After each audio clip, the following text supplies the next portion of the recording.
All right, so I'm starting with a clear backdrop.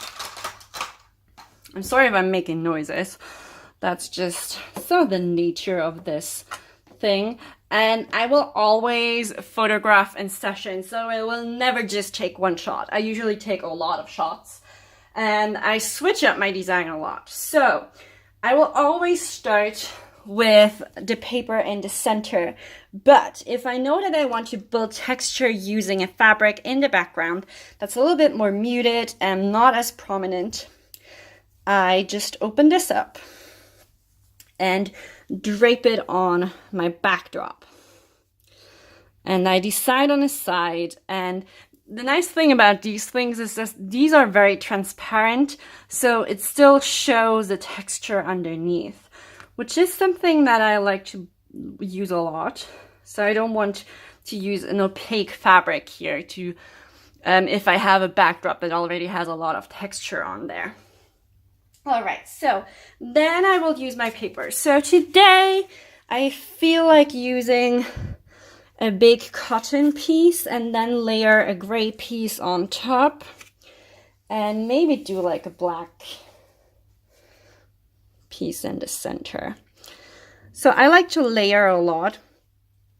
And what I also like about layering is that even if I decide to just post my mock-up shot, it will still look nice enough. Then I could throw in like paper love in there. And definitely get a pen holder in there as well, and a little bit of other fabric, because right now it looks very empty. And I like to look at the center part of this.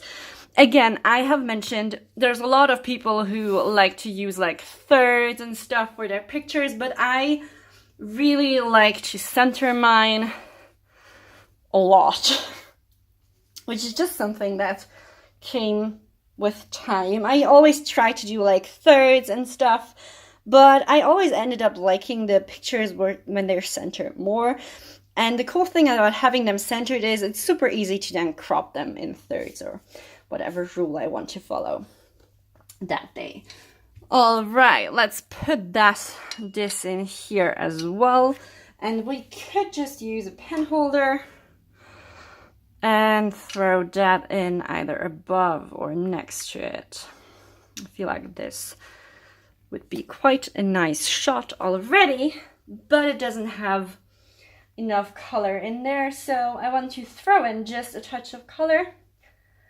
And one thing that I really like to do, which is a recent little bit of an obsession of mine, is I like to bunch up this little yellow fabric. And there's a little bit of a seam here, which is not... Okay, so my recording failed. What I was saying is there's a little bit of a seam here, which isn't too pretty. It has these little holes in it, so I try to hide that as much as possible whenever I'm bunching up my fabric. And then what I like to do is put it on here and then drape the bowl on top of it. And this just adds a little pop of color, which reflects the holder here. And the blue fits with the blue of the holder here. So I really like to repeat colors, and you can play with contrasts, but I like to have a look that is cohesive. Again, you want to make sure you use colors that fit together. And if you use a strong color like a red, you don't want to overpower your picture with it. So this is just one example of how I would style a picture. And then how I would move on from there is I will just go ahead and go through the props that I chose and arrange them and play around with it a little bit more. And then when I feel like, okay, I have like 60 or 80 pictures taken, or like even if some days it's just 30, then I will stop and look through them and do the editing process. Okay, so before I send you guys off to the next class, I wanted to take just a second to share two little tips with you. The first one being how to drape fabrics, because when I first started, I knew I wanted to incorporate the fabrics, but I never really knew how to go about it. So also how how much fabric I would need. So I ended up buying just the cheapest options on all of these Etsy stores, which ended up being quite short. But in the end, I never need more than this, because having them out and in a frame means that they look a lot longer than they are. But if you fold them up a little bit, they don't overpower your piece because they pile up hugely. So actually going with shorter sizes is a better option. Same with ribbons. I don't necessarily buy the huge ribbons, and also these gauze pieces are fairly small squares, but they will be covering my whole 60 by 60 board. 60 centimeters. So this one is just about as long as my thing. And now if I want to drape something in the background, I've talked about that. Oh, tripod again. I have talked about that before, just that I will drape it so that the thing shows underneath. But another thing is I always make sure to never iron this, because I feel like having little folds in there looks quite nice. It adds a natural feeling touch to it. I try to keep my seam out of the picture, so I will maybe fold this over here a little bit, or just make sure that it doesn't look too, you can see it too much, because I don't necessarily like the seam a lot. And I will lift up and let it fall, just so it feels natural. And then I can tug a little bit until I like it.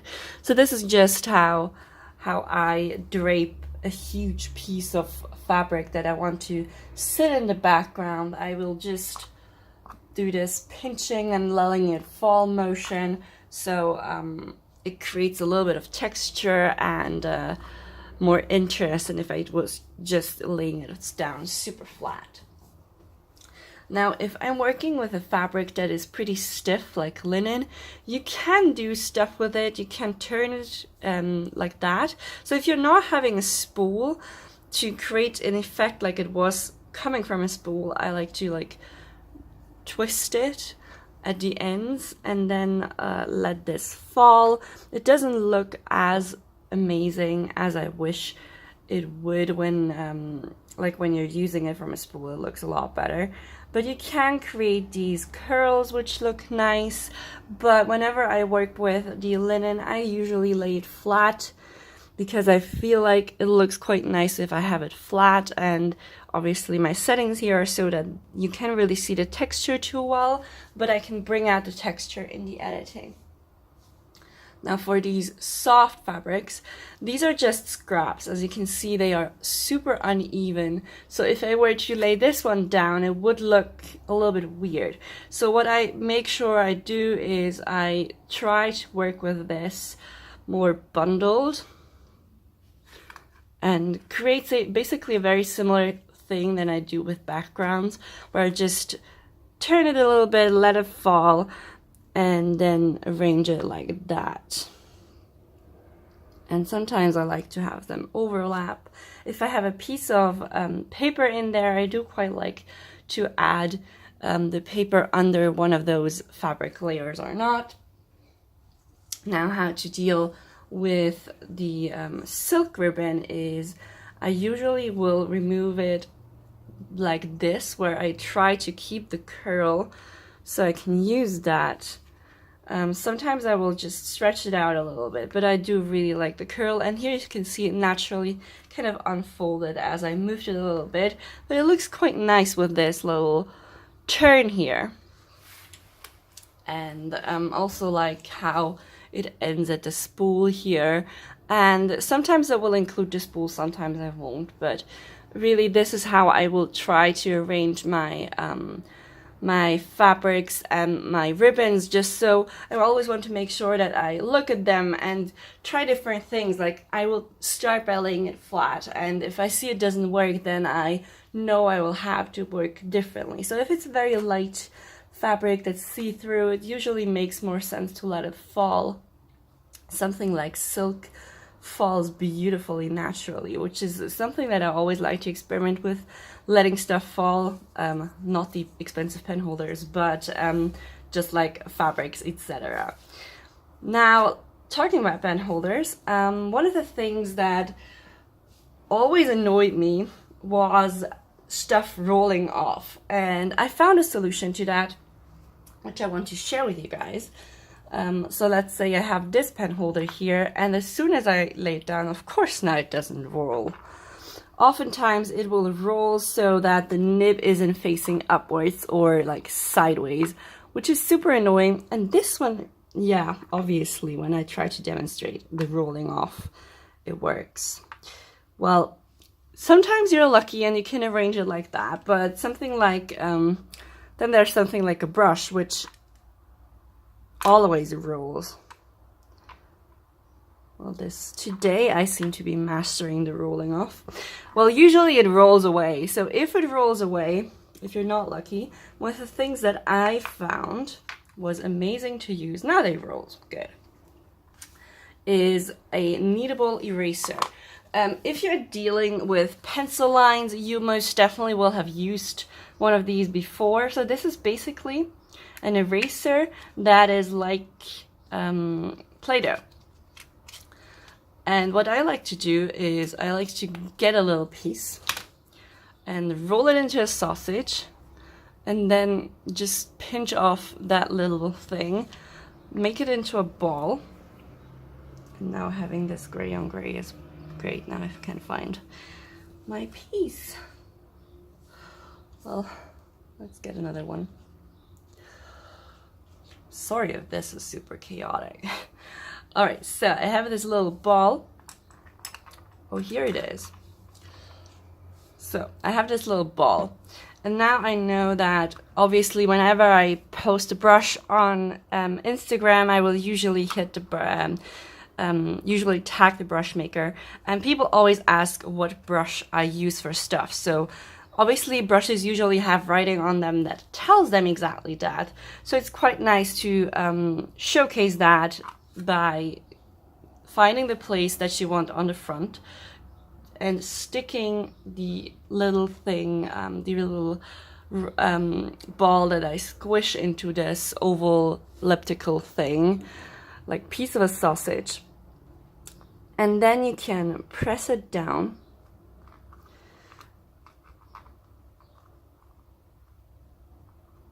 And it doesn't fall off. And doesn't move. And what's also nice is if you can fix all of your elements, you can lift up your backdrop with ease.